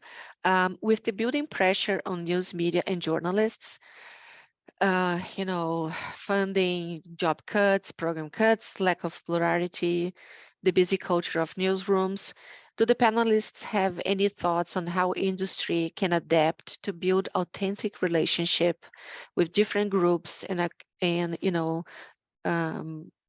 reflect and represent the diverse people of Aotearoa? But let's start with Elena, and then we go through Robin and Megan. Big question. I guess I come from a bit of a different background, or maybe a different angle, that I don't run like a media agency or whatnot. So I think from my perspective, I think it's an interesting one to say, how do people, because now in the age of social media and in the age of like community organizations and NGOs, like what role do they play as well in storytelling and creating relationships that might be different to a classic media funding relationships? Obviously it's not the same, like it's not, I'm not delivering news, I'm not delivering fact, it's quite different process and practice. But at the same time, when it comes to creative storytelling, there are different ways, I guess, that we can do things, and different scales. Just because it's not huge and it doesn't pay salaries to multiple people doesn't mean that it's not valid storytelling platform, if that makes sense. But yeah, come from a different, I guess, background to like a traditional media storytelling. So I would love to hear it, Robin, and you can think. Shall I go? So we start from the position that we are not the experts on any story. And so we say we allow people to take a walk in another person's shoes. So everything comes from the perspective of the person, and our researchers have endless experience and gathering the right information to do that. We also consult actively with organisations in everything we do. We've just done a children's series that was an active collaboration with Te Aotearoa, and that was right down to them being involved in the scripting, the storylining, the translations, everything at every part. And I think Lachlan Keating would agree that we are active in that sense. We are also duty bound under our contracts with New Zealand On Air. Before we can even activate any funding, we have to showcase to New Zealand On Air who we are collaborating with. We've just been speaking with the Cerebral Palsy Society with Amy because we are going to work with her next year. So we have letters of endorsement that we are actively doing that, but we also have to report against that. So that is part of a mandate under our funding agreements. I'll go next. I'll separate out, I think, the kinds of content that we make as RNZ and lots of media organisations do when we're talking about big bespoke documentaries or long series, those sorts of things. There is a really consultative process, and often we're funded by New Zealand On Air to make those things as well. So there is that kind of information gathering at the beginning and consultation and reporting back. So we're much more beholden on that. I think from the perspective of news and current affairs, that is absolutely an area where we need to do better. We're doing some research at the moment looking at that trust question, looking at the kinds of people that we bring on the radio or put in our videos or talk to on our website, actually just to get a baseline measurement of, you know, who we're talking to across the board. That's a slightly terrifying thing to do because I suspect we're going to get some answers we don't love. But it's really important that we have that information. I think after that, the trick is going to be then having reporters and producers who can go out and talk to communities and be in communities. Obviously, people who come from communities, super important, but then being able to go out and work with those communities to tell stories. We know that works. We know that engenders trust. We know that makes us tell better stories. But as we've sort of talked about, you know, newsroom journalists are so busy and so stretched already and trying to fill 24 hours of radio a day and feed the beast, feed the sausage factory is really difficult. But I think it's incumbent on us as an industry to get better at that. Thank you, Megan. Just one question to Robin, actually. So to what extent do content producers find that it is a challenge to get agreements from broadcasters and other distributors to carry programming dealing with disability issues? I have seen change, but by example, we gifted programs to the ABC in Australia because we saw that they had no content, and they had kind of avoided me for about 2 years when I kept knocking on their door. When they screened that content, they were surprised that it rated as highly as Australian Story. There are very few program makers doing what we do and have the absolute pleasure to have been funded by New Zealand On Air. 80 countries have screened our content now, and our digital platform, which we do not monetize, in fact, we're probably going to have to close it, but over 100 million people have accessed it. So there's an appetite for the content. There is still an issue with the programmers within media entities not recognizing that at least 1 in 5 families is going to have a member with a disability, and that this is not, it's not a them and us, right? I mean, even I've had conversations with banks where one bank who came on board as a real champion of disability said, we hadn't factored that in fact, this is a really important part of our community. When people have their attention turned to that fact, most people have a willingness to change. Broadcasting's a bit tricky. They're still driven by advertising revenue, and so you've got to change the advertisers and you've got to change a whole lot of other factors as well. Absolutely, thank you. We had other very interesting questions, but because of time, I will pass back to Rebecca. But again, we will send you the questions to you all, and then if you come back to us, we will distribute that to our attendees. Rebecca, back at you. Thank you so much. Oh, you're more than welcome. I feel like I could listen a lot longer to people answering questions, so I'm pleased that we will be following those up. All right, our next and final panel number 4, the doers. This will be mediated by Johnny Wilkinson, and Johnny is the CEO at Tahoe Trust and also a columnist at NZME. So Johnny, I will hand it over to you to introduce our panelists on this next session. Kia ora koutou. So now we have the doers, the ones who do the do.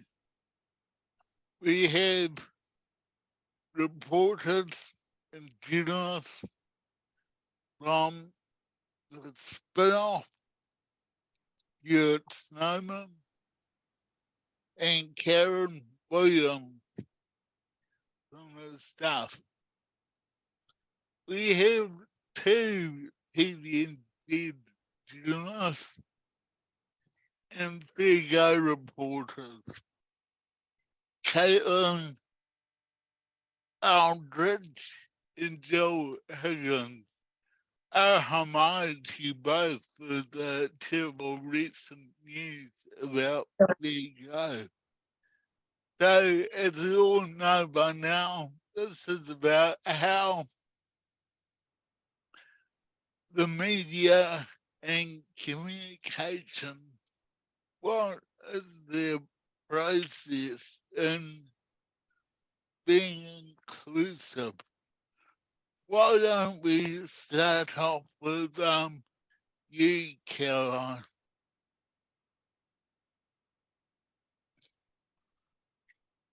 Kia ora.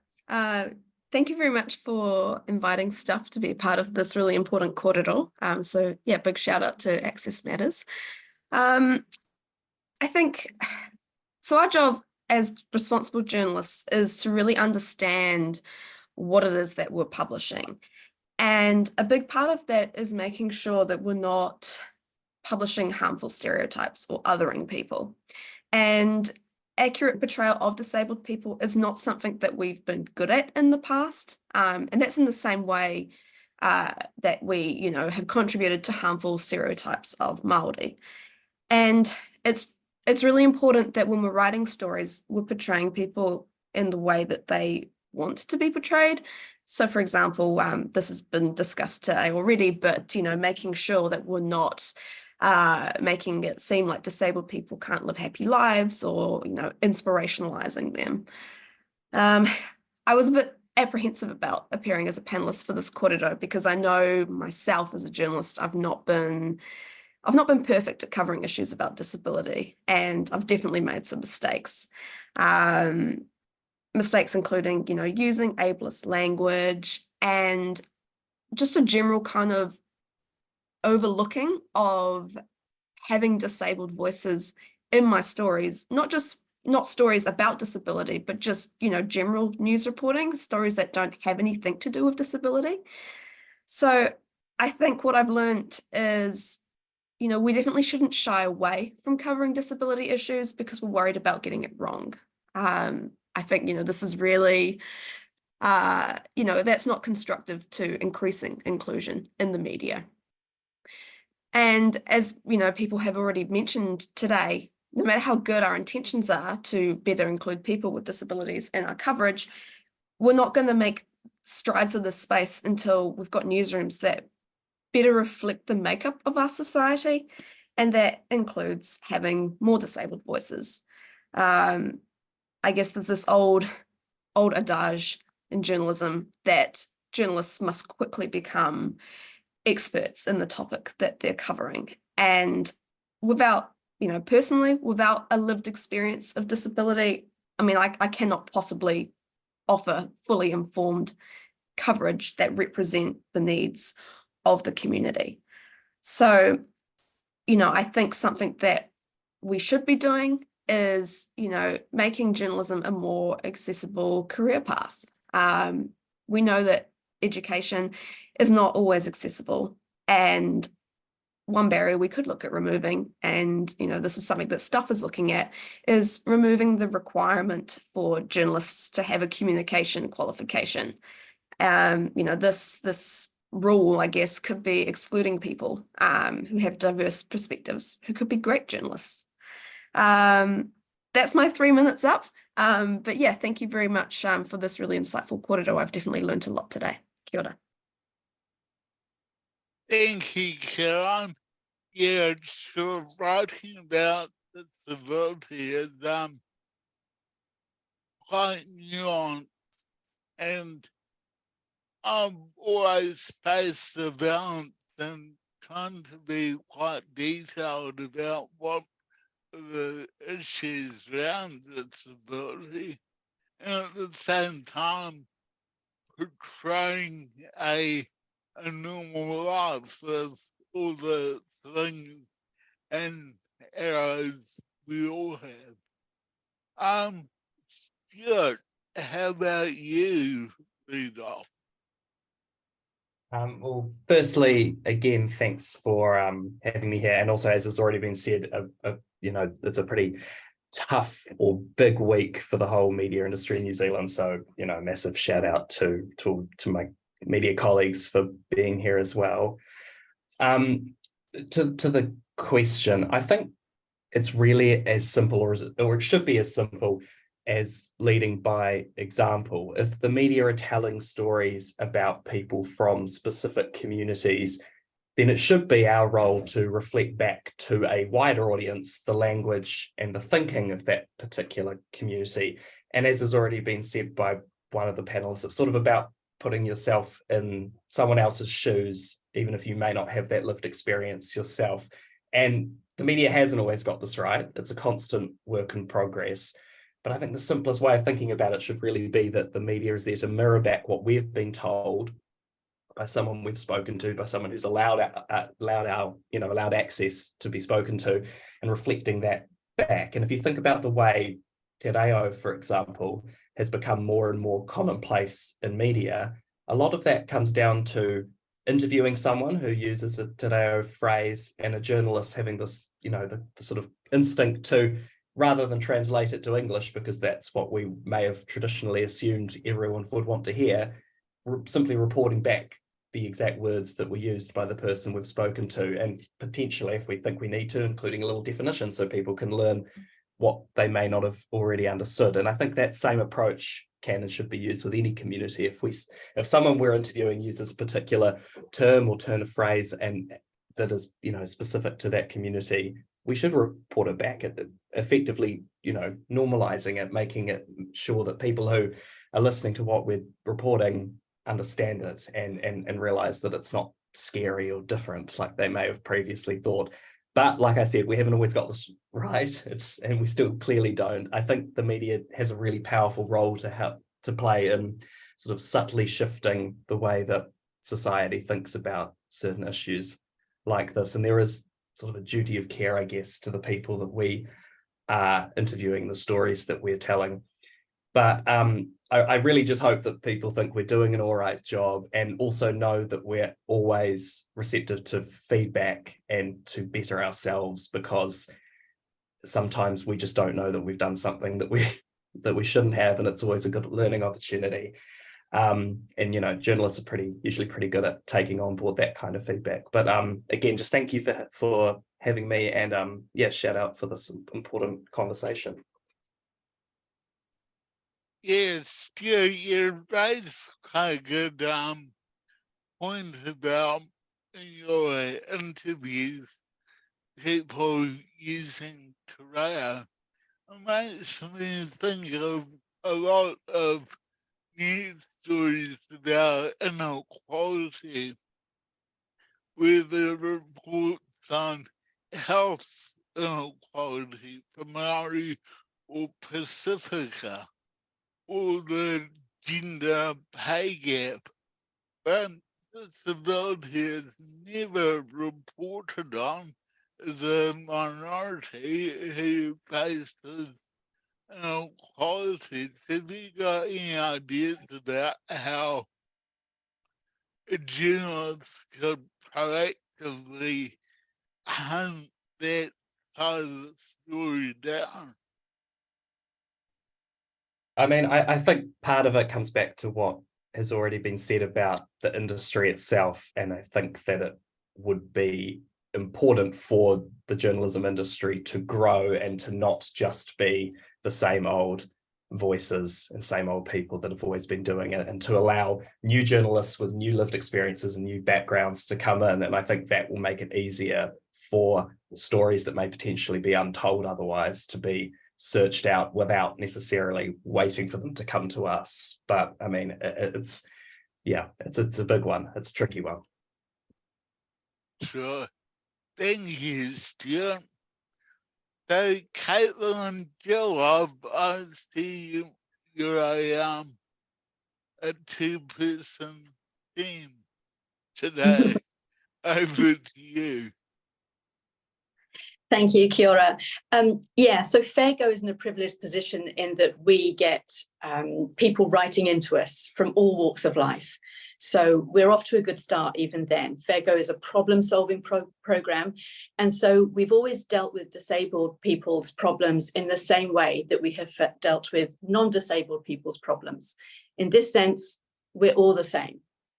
But we have felt that there is perhaps another role that we've had to play, and that was highlighted to me by Juliana Carvalho the other day when she said that if a non-disabled person had 10% of the problems that she experiences day to day, then there would be an amount of outrage. And in a sense, it's fair to say that we have to foster that outrage, not because people mean to disregard problems of disabled people, but because in a lot of ways, they're quite oblivious. So if I was to try and get a bus to work and one day they said, no, you can't come on, or to go into a cafe and they said, no, you can't come in, then people would be outraged on my behalf. And we need to be just as outraged for disabled people that have this experience, which is one story we did on people with assist dogs. So fostering that outrage is really important, but dealing with people in the same way that disabled people, in the same way that we deal with non-disabled people, just telling their stories, also means that we're all the same, which is great. And so that's how we've dealt with this historically. Last year, we made a bit of a change, which Caitlin's going to talk about. Yeah, so we launched the Limitless campaign, and essentially the reason we did that was because while it was great when we were able to get, say, an individual win with somebody that we were doing a story with, we noticed that that same battle that had been won was then being fought again by somebody else, and the cycle just went on and on and on. And so, for example, one of the stories we looked at was around access to entertainment venues. So you can challenge that one venue and say, why don't you have nearly enough seating for families to sit together, one another, particularly for people that are using wheelchairs. But that's just one venue. And again, people were having that battle over and over when we already have examples overseas where that is mandated in legislation, it's mandated into the building code. There's a solution right there in front of us, but we're not looking at it. And so by using a campaign where we brought all of those voices together, we figured power in numbers, that's how we can actually make a strong case to the government to look at where the solutions are to break that cycle. And we've had our 3 minutes. We had a lot more to say, but that's good. Kia ora.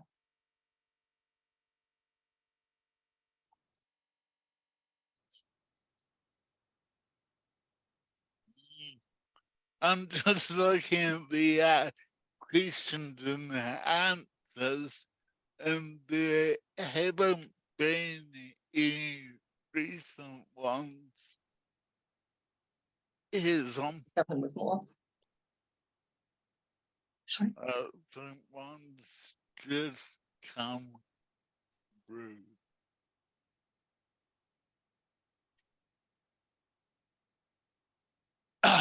Yeah, that's good, Caitlin. I can read them out if you like. So yeah, we would love to know from you guys' perspective. A question from Tanya. She would love to ask how we collectively could work with media to understand how their narratives and tone can impact for systemic change. Caitlin, if you would like to answer first. I'd love to. We've been so grateful to be working with Access Matters and CCS Disability Action. I never would have embarked on the campaign to begin with, let alone then carried out those stories without ongoing conversations throughout the year, bouncing ideas, using data that was available, because obviously it's important too with any story that you do that you don't treat something in a vacuum where you show up and go, oh, this is new to me, but to actually ask what is the history here, what work has already been done on this issue, and where do we fit into this picture. But more than that too, with the people that we interviewed, it was so important to us that they drove the story. And so that looked like talking to them around what the story could look like, what aspects to focus on, where the solutions already are, and to allow them to be pointing us in the direction of how we filmed and told those stories, essentially them telling the story instead. Awesome, thank you. Does anybody else want to answer that or have any ideas for that as well? I'd just like to add, I guess, I think it's really interesting as well to acknowledge the mahi of the disabled community, because quite often when when you're speaking to someone about an issue that they've faced, I mean, they know what the solution is, but it's just trying to get that solution out there to the people who need to hear it. So, I think collaboration is really important to, I guess, as journalists, we have this power, and we need to use this power to make sure we're trying to get outcomes for our stories as well. That's, you can't always get a good outcome with every story that you write, but that's something that I like to try to do. So, yeah. Stuart, would you like to add anything? I mean, I think all the best comments have already been said, but I guess just to sort of echo what's been said, I think it is crucial that we work with groups, like Access Matters, to make sure that we're not, I guess, what we're actually working on is going to have a positive impact. I think we don't want to, write from our own experience without making sure that we've got the right people that we've spoken to make sure that we can actually achieve a positive impact rather than just, making things worse. I think it's really important to collaborate and listen. And basically echoing what my colleagues have already said. I think just to add to what Caroline said, even if you aren't able to get what we might view as a positive result, increasing awareness in itself is a positive result. So none of it goes to waste. Right. And we got time for one more question. Yes, thank you. Do you have any advice or insider tips on how to approach a journalist to positively influence them on how they frame content or a story without alienating that relationship with them? I think there are so many ways. An email is as easy as a DM on Twitter.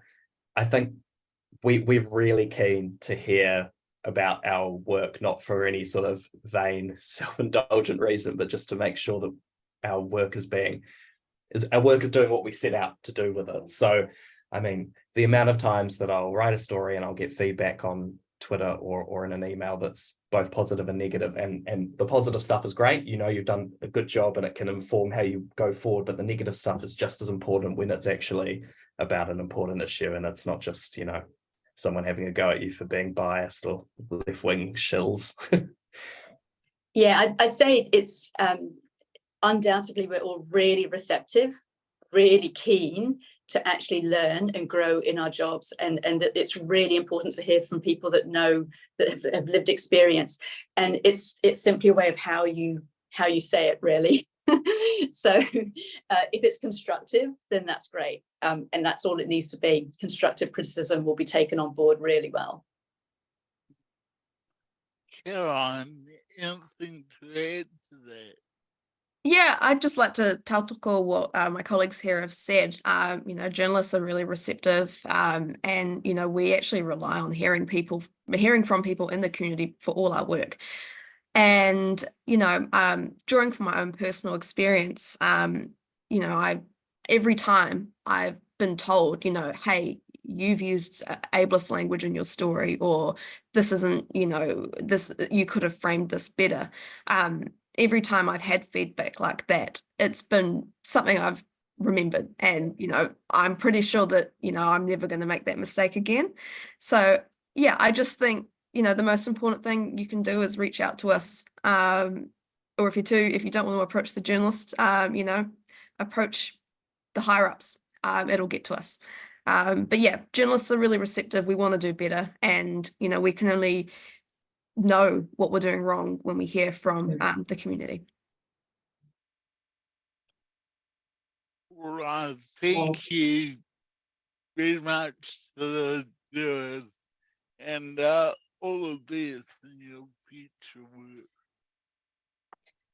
I think I'm just gonna let Tanya, Tanya's got her hand up, so I'm just going to try and let her put her video on, as I believe she might want to sign. So I'm just gonna have to do that, a bit technical, one moment.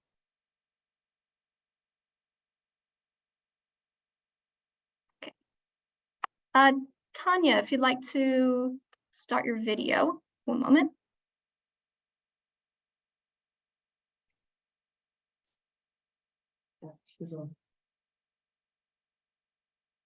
Wonderful. Tanya, if you're wanting to speak, you can unmute. If you're wanting to sign, Jodine will be able to interpret for you.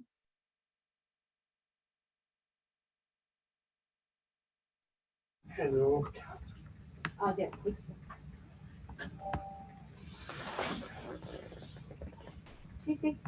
I put them back? Yes, please. Do you take any paracetamol last time? Yes. Yeah. How many at the time? I will try to turn.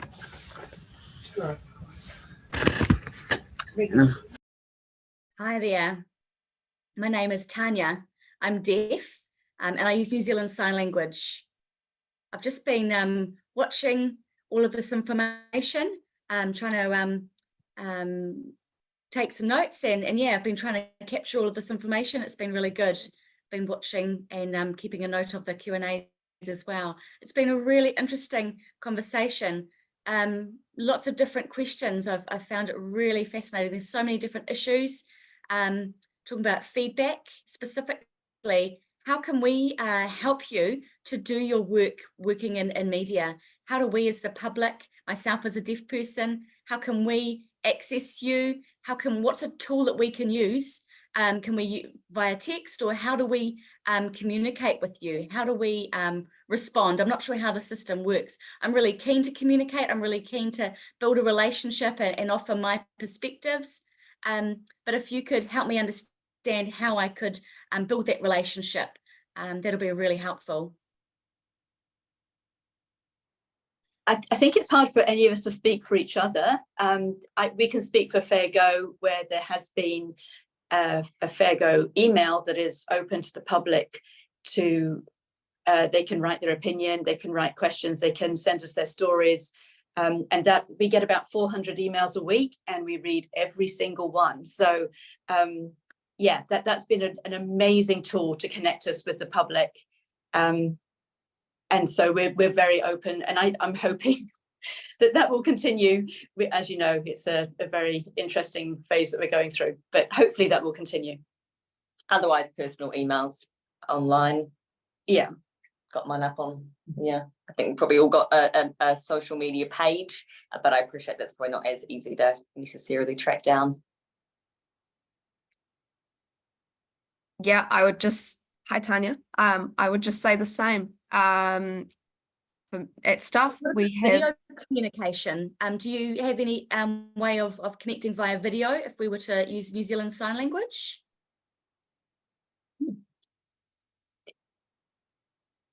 We can speak to that. If that was requested, we would absolutely try to enable it, yes. But I think the initial approach would be an email, because we wouldn't have the ability to do that straight away. But if it was known that that was requested, then we could act on that. Great question, Tanya.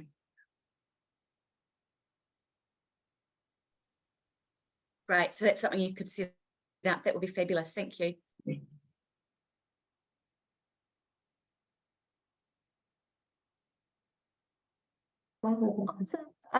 Thank you very much. Yeah,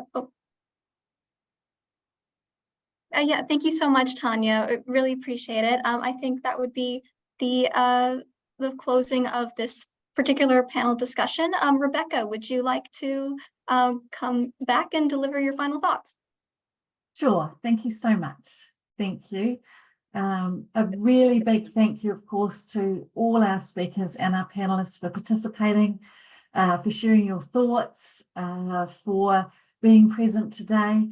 It's been really fantastic to have this kind of a setup where we can hear from a variety of people on a really important topic. Also, I really do have to say a big thank you to those behind the scenes who have made it happen. A really big thank you, of course, to Kimberly Graham, who's been the project manager for Kōrero for Change.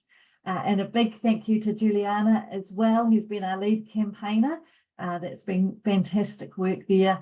And also behind the scenes, you would have heard from Isabel Cohen. She's a campaigns organizer, and she's been really great at managing the Q&A and making that happen fairly seamlessly. And also David Cullen, who has been our Zoom master. He has been fantastic at spotlighting me when needed, doing all that background work so that it appears seamless to you as you're watching. So thank you very much. Also, a big thank you to New Zealand Sign Language interpreters. We had Jodine and Rachel today from iSign. So thank you for being here. And thank you also to our captioning transcriber, Catherine O'Brien from Mercury Transcripts. So really appreciate all the hard work that goes in behind the scenes, making something like this happen. And we also have gifts from Downlights New Zealand. So thank you to them for their provision there. Really looking forward to sending those out to everybody. And of course, to our audience, thank you. Thank you very much for coming along, for being here, for putting your questions and comments into the Q&A, and for participating. It's been fabulous seeing some of these questions come through. No, we haven't got to all of them, but I am looking forward to reading the responses that happen as they get sent out to our panelists, and then we can send out the link as well. So thank you, everybody, very much. I have some words here from Sir James Henare, which I'm going to say first in Māori and then in Te Reo Pākehā. Maha rawa wa tātou mahinga, te kore mahi tonu. Tā whiti rawa tō tātou haringa, te kore haere tonu. In English, we have done too much not to do more. We have gone too far not to go further. And in terms of the mahi and the kaupapa that Access Matters is hoping to achieve in this country, very, very relevant and applicable. I also, yes, doers, if you want to make a story about this kōrero and amplify it, kia pai, ne? That'll be wonderful, wonderful. Right, we are over time. We're at 11:05. So as we so entered, I will close us off with a karakia, and we can return to other components of our everyday life. Here in Ngāi Tātou. Kia tau te rangi Māori, o te rangi I tū iho nei, o papatuanuku I tākoto nei, o te tau e awhia nei. Ki runga i a tātou tihei mauri ora. May the peace of the sky above and the earth below and all of the all-embracing universe rest upon us all. Behold, it is life.